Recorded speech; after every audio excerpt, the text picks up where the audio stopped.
G'day and welcome to the third video on the Sigma. I'm not going to call it a restoration because it's not, it's more a quick recommissioning type gig. Some people aren't really into this sort of stuff, they're more into the XC. Patrons dropped and a guy told me he wasn't going to keep his subscription because it was crap. This crap gives me a big break, if you know what I mean. The XW, if you have seen the XW restoration videos, that was an easy car to do. Some of the guard alignment, that sort of thing was a pain. But the rest of the car just went together like Lego. It was really, really easy. The XC has fought me every bit of the way with bad this, bad that. And I've sort of got it in a really good state by having a break from it and returning to it. It's a more complicated car with power steering and power windows and forward disc brakes and all this sort of stuff. But a lot of the stuff doesn't fit as well as the XW did in terms of dashes and other bits and pieces. There's been a few headaches with it. But the other thing is, I've got an update video coming out quite soon, because I'm waiting on the screen guy. I've been trying to ring him and he might be on holiday, I'm not really sure. But he's not returning my calls and my texts, and I don't want to keep calling because he might think I'm a stalker. So at the end of the day, it's still in the motions, it's still going, so we're all good. The Sigma stuff also, the reason I picked that was it's old and I'm familiar with them. And the other thing is, down the track we can probably get into a bit of turbocharging and stuff like that, doing like a home, this is how we do a turbo. Not intercooled, we're not fuel injected, but it's stuff that we can fabricate parts, maybe a manifold and stuff like that. So that's another opportunity for down the track, if you know what I mean, once we've got these other ones going. I will paint it, but I'm not going to take doors off or any of that business, but that will be when the Plymouth goes off for trim. So this is about the Sigma. We're finished with all the engine testing and I must say I'm very, very happy with it. So I hope you enjoy. Barely fits under, and that can just sit there and drain for a while. Right.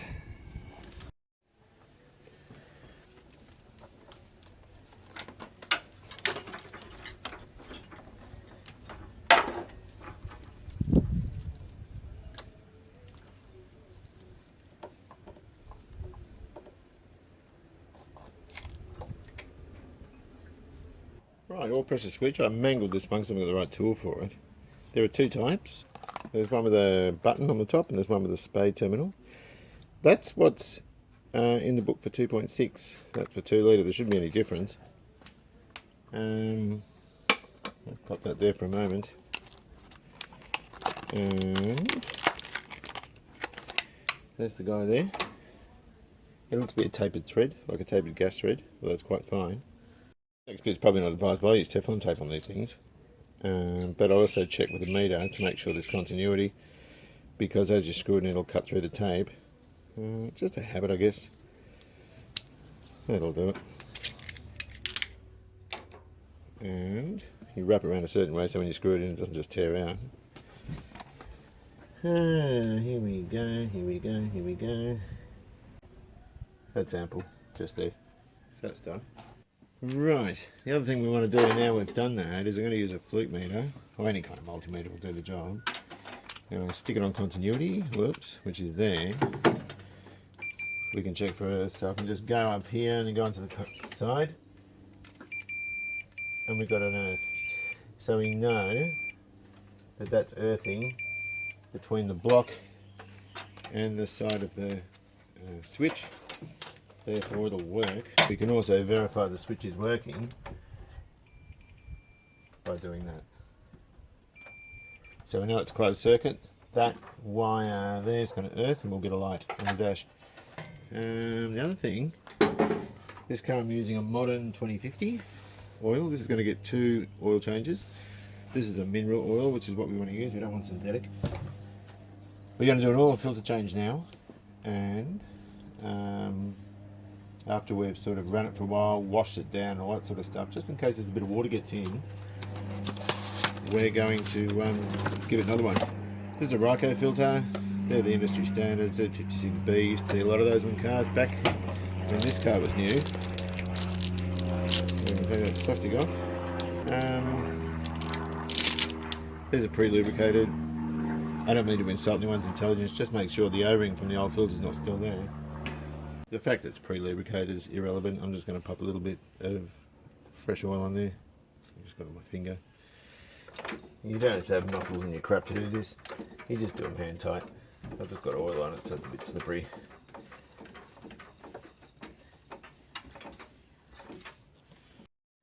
Rightio, so I want to fix this bit of wiring. I'm just going to cut it back here somewhere. Just the sheath. So I've got something to work with. It's all greasy and dirty and crappy in there, but we don't care for now. There's that bit of rag I had. I need to start with something. I'm just watching the bottom of the iron. There's two schools of thought with terminals. Some prefer soldering and some prefer crimping. I'm a soldering type of person. So that's what we're going to do. We'll tin that. I wish I could find my other glasses though. Is it going to tin? Probably got too much oil on it. Oh no, that's working. That's tinning rather beautifully. That's good. Alright. I can't find the 5mm stuff which goes over the whole terminal, which would be far better than this. And I haven't got proper crimpers. I'm at home, I'm on holiday, so my equipment levels are low. Alright, so we're just stretching back out. And when we get the right heat shrink tube, we can just stick it over the top. Just get a cigarette lighter, burn it down. Yeah, there you go. You can use the side of the iron, I think you're supposed to, but this is from I Don't Give a Rat's Arse. So I'll just plug him on there and I'll do it that way. It's tidier if I do it this way, and that will work. And we can probably even put a bit more when we get the other stuff. We'll bring it over to cover that as well, and it'll be nice and tidy. But for now, that's going to do. It'll be fine. Right, we've got ourselves a VRS set here for our little Sigma. What I'm most interested in with this are the valve stem seals. I've already sort of run a little slit in the pack and I've taken these out. Now these could be a bit of a hassle to put in because they're not the pure rubber ones. Hang on, I'll get this out. We've got the rubber bit with the spring around it, and they're a steel housing with rubber inside, so we have to make sure when we take the old ones off that we don't break the guide. That would be tragic. I made this tool some time ago for the Junkyard 302 project. It's just a spark plug that's been gutted with a hose and an air union on it, and a nifty little valve spring compressor which we will use. We've used this stacks of time on the Fords. Hopefully it fits the Mitsubishi, and we need to also get the compressor pressure down to about 50 pounds. I don't want any more than that. So I think we'll have a crack at that now. I guess the first thing we need to do is pull the overhead gear off. And we're going to start from the outside and work our way in. There's a bit of crap on here, but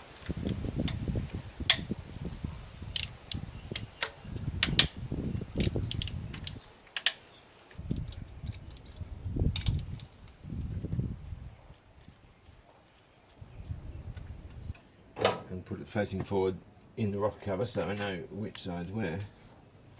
Number one. This oil's filthy. It's a pity it was not changed sooner. But it wasn't, so there's not much we can do with that. Alright, well we'll screw this bloke in here. The engine will probably turn a little bit as I push the piston down. I haven't put no ring or grease or anything on there, I probably should.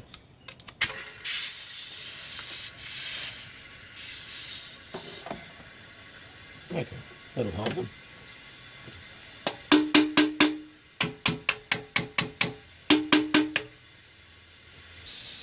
There it goes.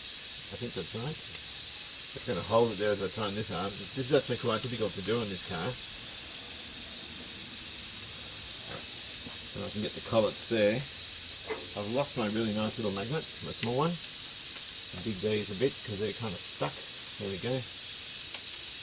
There's one. And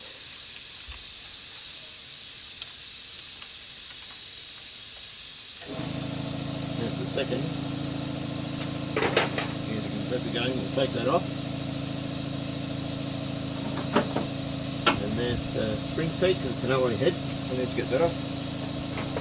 Now these stem seals are stupid hard to get off. They're really stuck there. You want to be careful when you're leaving them what you're leaving against. So they'll rotate, but if you squash them, you never get them off. So that's rotating. They're just bastards, these things. I did end up grabbing it, but I got it off. Alright. Our little spring seat. We're going to get ourselves a brand new valve stem seal.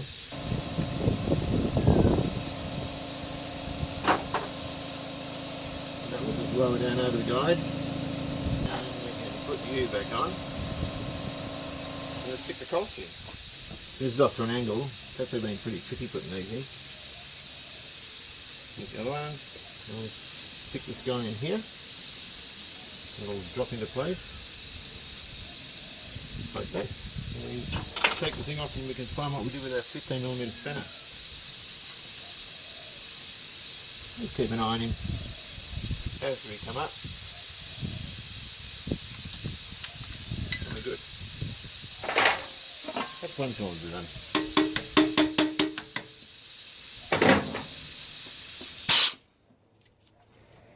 Take that out, and we know that one's done. These stem seals are probably the hardest ones I've ever taken off. So what I've noticed about them, some of my mozzies, I've got a block of wood here trying to pick them up, everything. Then I'm going to crack this one. Some of them, that your rubber inner is staying around the guide. That one wasn't. But two of them now are that pried on that the rubber is actually bonded to the guide, and you've got to get the steel off the rubber, which is bonded there as well. They're perilous things to get off. There we go, that gives you a better idea of what they're like inside. But there's that rubber bit there. Right, so we've got a new set of valve stem seals in. So that's all good. So I think we'll put the overhead gear back on and adjust the valve clearances. Probably don't need to do this, but just stick a bit of this on just till we get oil pressure.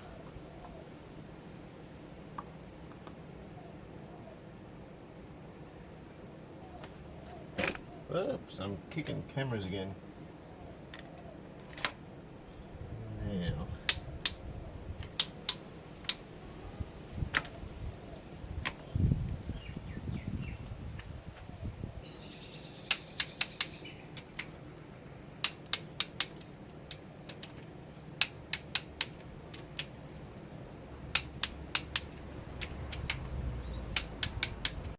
Right, so we've got this set up on top of the center. Number 1 is rocking. Should be number 2 inlet. Number 3 exhaust. We can do all of them at the same time. And turn around 360 degrees and we'll get the others. So, I think it's 6 and 10 thousandths. 6 and 10? 6 on the inlet, 10 on the exhaust. It's supposed to be done hot. I'm doing it cold, so I might do it 8 and 12. So I've got 8 on the in, which that's about right. It's a tight 8. Number 12, we can nip that up a little bit. Is that 12 millimeters? I think it is. We'll figure this out in a minute. It's quite tight. Great, it's seized. Here we go. No. Back off.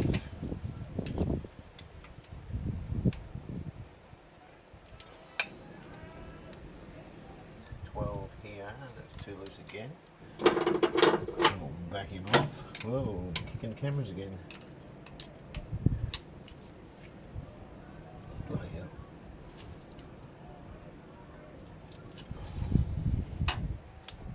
They're a bit gummed up, those threads. But that's alright there. That's cool. So I'm just going to rotate it.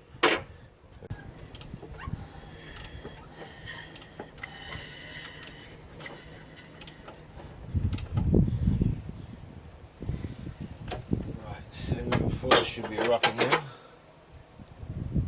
Yep, cool. Should be right there. Beautiful. Go 12 here. Got the wind. We know this rocket cover is absolutely foul. It's got a crack, goes from there to there. In other words, from the corner of that bit of webbing to the side of the cover itself. Now I'm tempted to weld that, or get somebody at work who's better than me to do it. In the meantime, we're reusing the gasket. It's knackered, it's hard. I'll throw Permatex on. And this has only got to just start the car and warm it up, and then stay there and stop water getting in. And then I'll deal with the rock cover then. I'm just going to stick a little bit of this goo around. It'll just look like oil when it spurts out, but it doesn't matter because it's ugly. It's just got to do a little bit. This is Permatex. I use this all the time. I love the stuff. They call it aviation Permatex. The recipe for this stuff has been around since the 1970s. I remember you could get it in a tube back then. It was thicker. Because I remember the smell of it when I first started using it. Oh, the wind is probably bothering you. I'm just going to flush out in here with some fresh oil. I'm probably flushing out off that assembly lube I've put on. That'll probably do it, I reckon.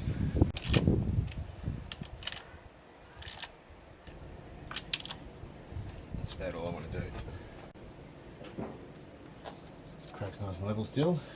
It's a lot looser than it was, and I can already see Permatex sort of coming out of some of the gaps. So we've come a little bit full circle. We're back to where we were before. So, whoop, hang on, whoop, plated nut, sign of things to come. I think the first thing to do now is I want to shut the back up, shut the muff up. I'm going to do something really dodgy there, but it's only got to last about 5 minutes. And I want to start it and listen to this thing before it gets oil pressure. See if it knocks. The other thing we want to do, I've got to connect the distributor up. That's disconnected, I can just see that. We want to check to see if it knocks, see how the engine sounds. The chains didn't sound too bad before. I don't want to do those, I want to leave them.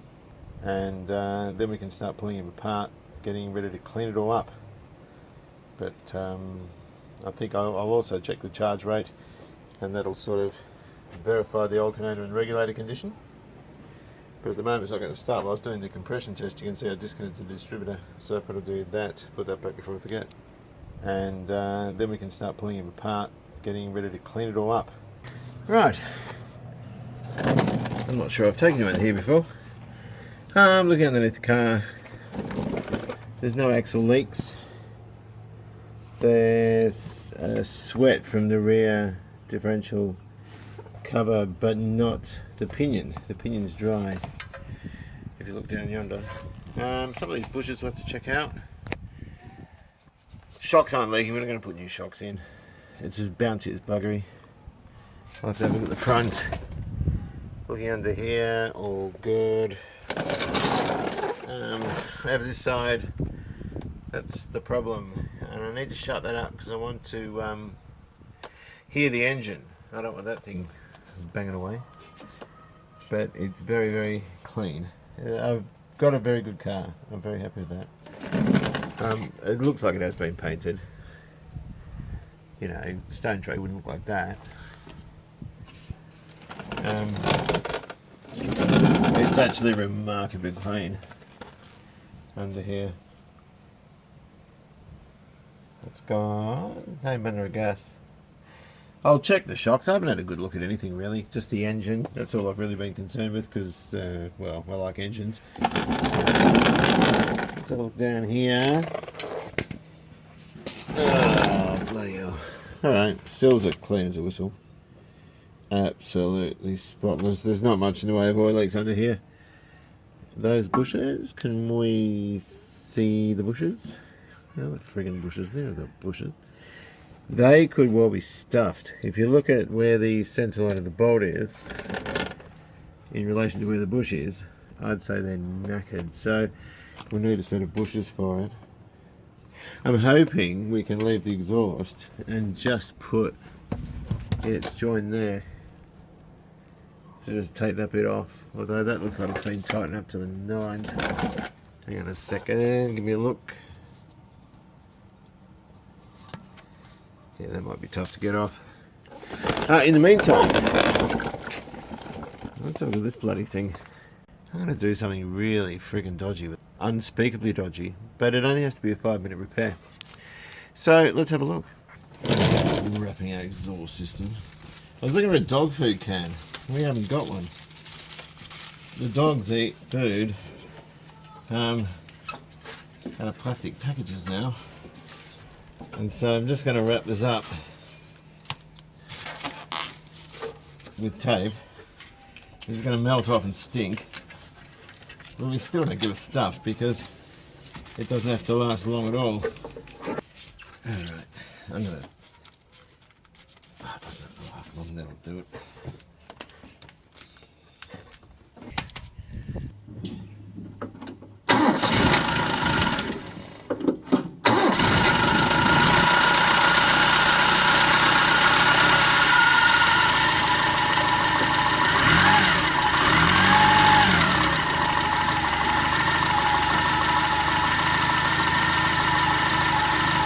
Bit of chain clattering, but I reckon it's alright.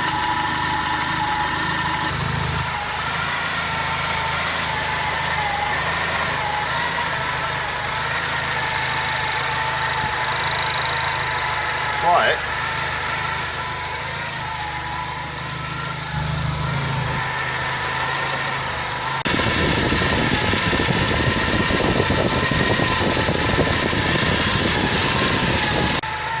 I'll let that warm up a little bit.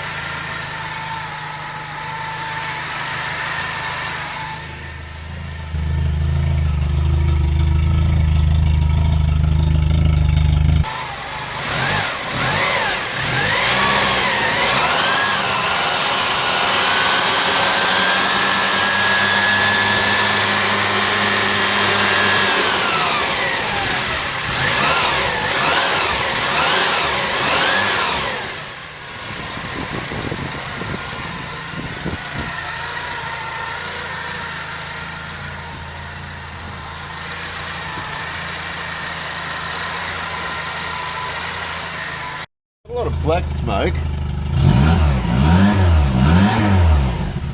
That's your choke. Doesn't smell like oil though.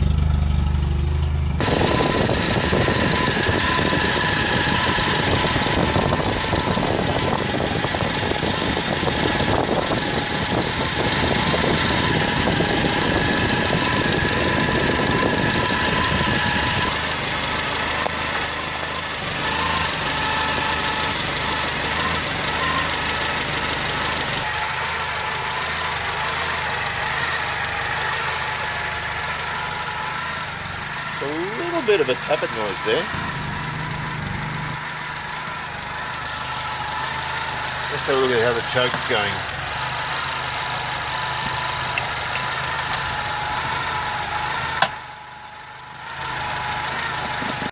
Still on choke.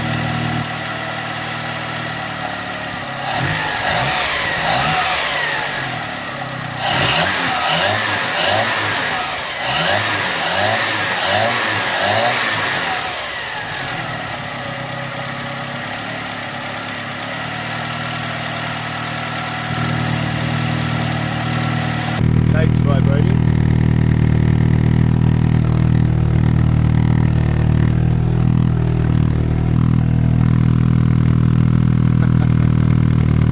Probably time to take that off, I think.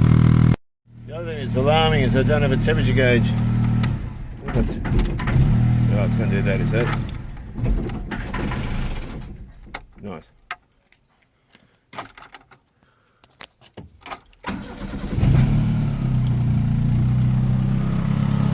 So the engine's almost at full operating temperature. That's quite hot. There's pressure in there, and that is the reason I hate these chokes. You can see, hopefully you can see, it's still closed, or mostly closed. So we need to back that off. It's rubbish. The other thing I want to do, now I've got some pressure in there, is I want to have a look under here and see if I can find a leak. We get to check the charge rate. See the meter, 13.92, 14.2 would be better, but that's certainly doing something. Well, what do you think? what's the consensus? I've run out of daylight now, so I'm going to wrap up. My opinion, it's absolutely fine. It made a ton of chain noise when we started with that oil pressure, and after that it fell completely silent. And we've got wind noise again. There was no knocks, there was nothing that it shouldn't have done. It blew a ton of black smoke because the choke was still closed but it was warmed up. That's bad, we're chucking hydrocarbons out, but not just that, it's going to dilute the oil and cause all sorts of problems. Hasn't done it yet though, so I've got to say I'm very, very pleased. I just don't think that warrants doing anything more to that engine aside from cleaning it. It's fine, we don't need to touch it now. We will take all the ancillaries off and clean it up, but we won't be doing any more mechanical work on it. Maybe the fuel pump. Dave Raymaker's reminded me that these things throw oil out of the vent like the Fords do. The difference is these things are sitting in a well in the cylinder head where there's lots and lots of oil sitting, so the leaks are quite bad. Aside from that though, inside, underneath, everything, it's a real peach. Right, a couple of brochures. It's going to be there. It's GJ. They're the wheels I'm kind of interested in, which are the GSR ones. I like those. My original one had the SE GK ones. A couple of the brochures that were available at the time, which show a couple of bits and pieces. I've had a roof console on the other one as well. That's the one we had, the GLX. Sorry, the GLX option finished with the GH and went to the GSR and the GJ and so forth. Sigma Turbo, that was the brochure that was available if you were thinking about a turbocharged car. We are thinking about that. We got the colour chart.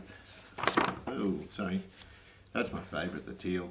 Now the other one had what looks like ochre in the forward. This is a caramel, they call it.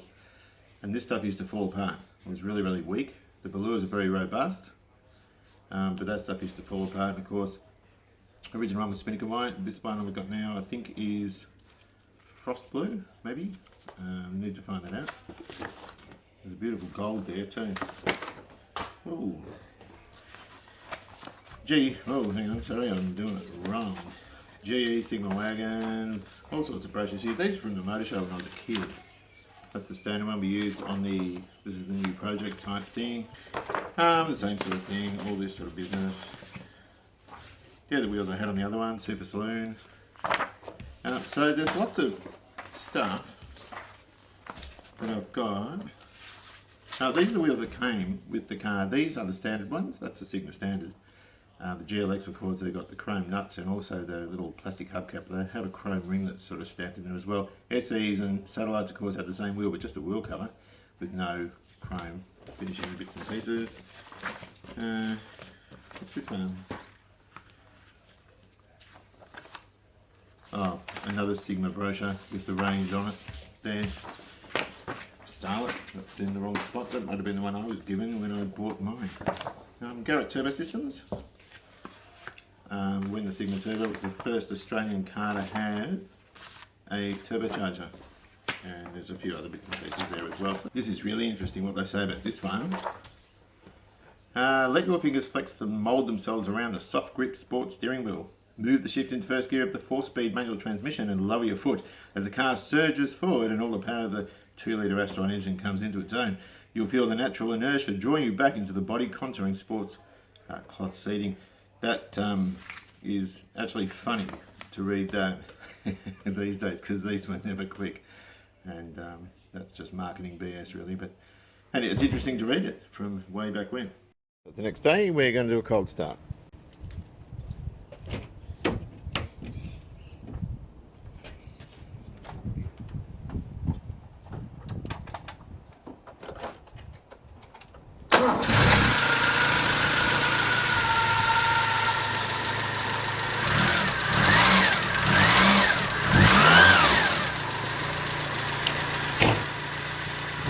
That's pretty good. No blue smoke. Running clean as a whistle. I'll just give him a rev. Hang on a second. See, the muffler's getting noisy. I can still smell fuel though.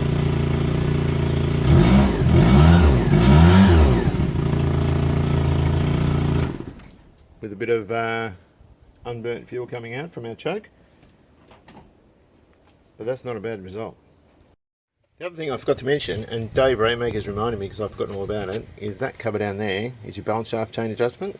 You can just take the little cover off. There's a 10mm bolt and you push a little protrusion down. I know from doing my old one, if you push too hard and tighten it up, it does whine a lot more than normal. So we just need to take some slack out of there, but that will that'll also assist with noise as well. And I haven't even done it yet, and I'm still pretty happy with how this thing is. But looking around under here, it's all really, really good.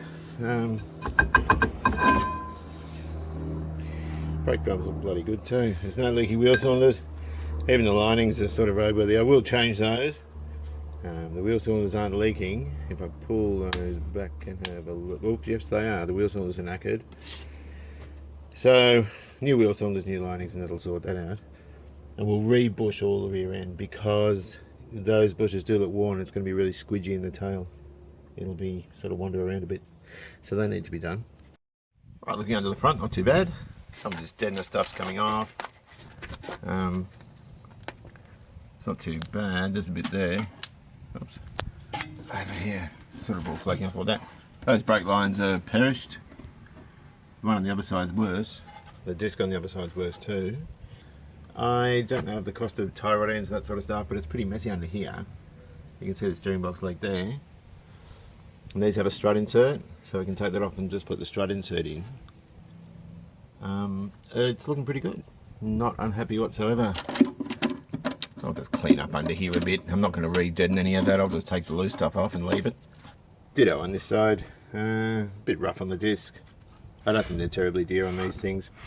I think you can just get the disc without the hub, and they're quite cheap, and I'll just do that. The brake line, same thing, very hard. I saw some perishing on here somewhere. I can't remember where I saw it. Anyway, there's a big dag there. It'll all come off. I'd be inclined to leave this stuff off. But yeah, look, pretty good. Not unhappy at all. So I think we'll leave it there for this one. The little Siggy's not doing too bad. We'll try and get that out as well, that dent. But all things considered, it is a very, very good car. Despite it not being popular with some people, I'm stoked. So in the future, what we're going to do, take everything out of here, clean the engine bay properly, repaint the engine block, and just tidy it up. Eventually, of course, I do want to get into some sort of having a look at turbochargers, which means make up a manifold. And the thing that worries me about these is original turbo components are so expensive, and I had one on the other car. The inefficient way of doing it would be to just blow it straight into the stock manifold. But I don't know.